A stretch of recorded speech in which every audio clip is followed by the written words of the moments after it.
Channel को subscribe करें, video को लाइक करें। बिस्मिल्लाहिर्रहमानिर्रहीम, अल्हम्दुलिल्लाहि वहदह वस्सलातु वस्सलामु अला मन ला नबिय्य बअदह, अम्मा बाद।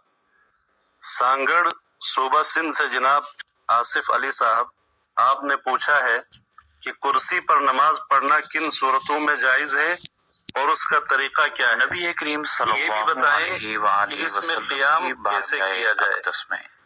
जनाब आसिफ अली साहब व बाकी सामीन किराम, नमाज दीन इस्लाम के अहम तरीन अमाल और इबादत में से है।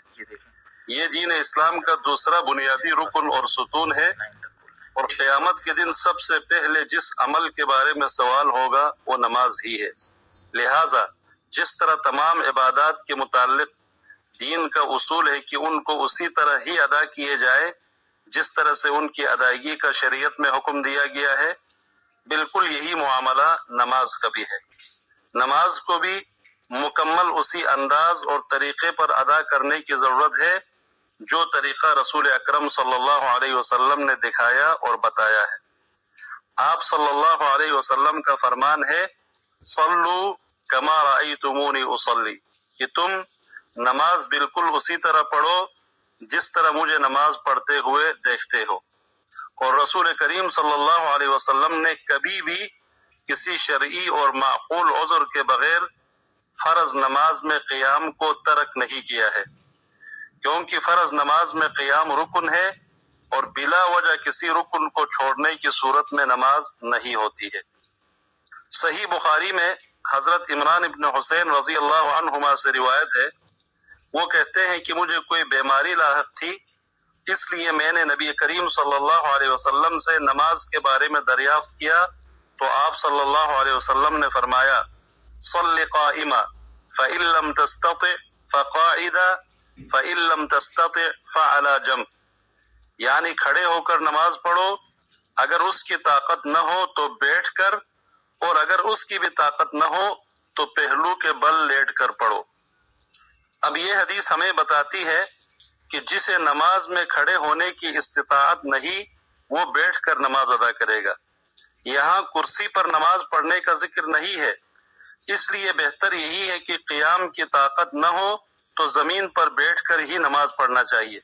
लेकिन चूंकि बैठने की इजाजत मजबूरी की सूरत में दी गई है, इसलिए अगर कुर्सी इस्तेमाल करने पर मजबूर हो, मसलन जो शख्स बीमारी की वजह से खड़े होने पर कादिर नहीं या खड़े होने पर कादिर है लेकिन जमीन पर बैठकर सजदा नहीं कर सकता, या क़ियाम और रुकू व सुजूद के साथ नमाज पढ़ने की सूरत में बीमारी में इजाफा या शफायाब होने में ताखीर या नाकाबिल बर्दाश्त दर्द का खदशा और गालिब गुमान हो, तो इन सूरतों में कुर्सी पर बैठकर नमाज पढ़ सकता है।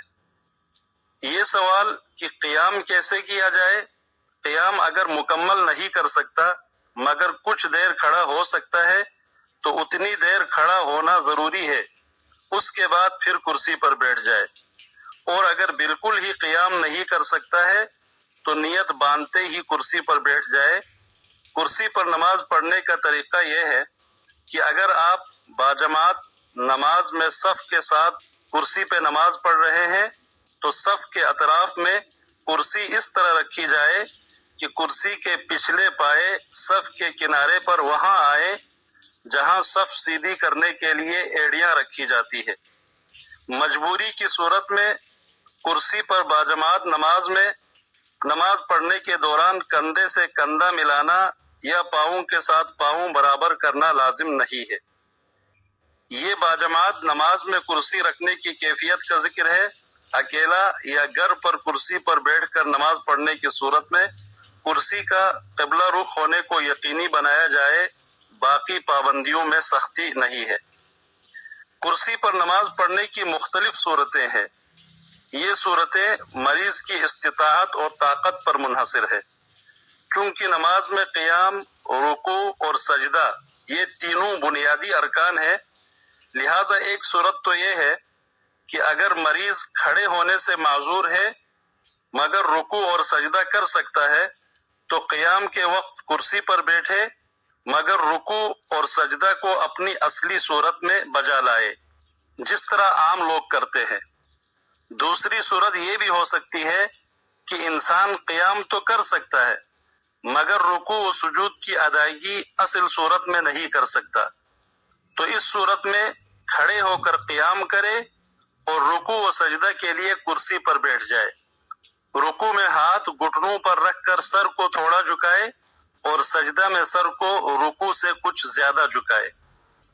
یہ بات تو طے ہے کہ مجبوری کی حالت میں کرسی پر نماز پڑھنا جائز ہے، مگر کرسی پر نماز اپنی اصلی صورت میں نہیں بلکہ مجبوری اور عدم قدرت کی وجہ سے شریعت کی جانب سے ایک سہولت اور متبادل حل ہے۔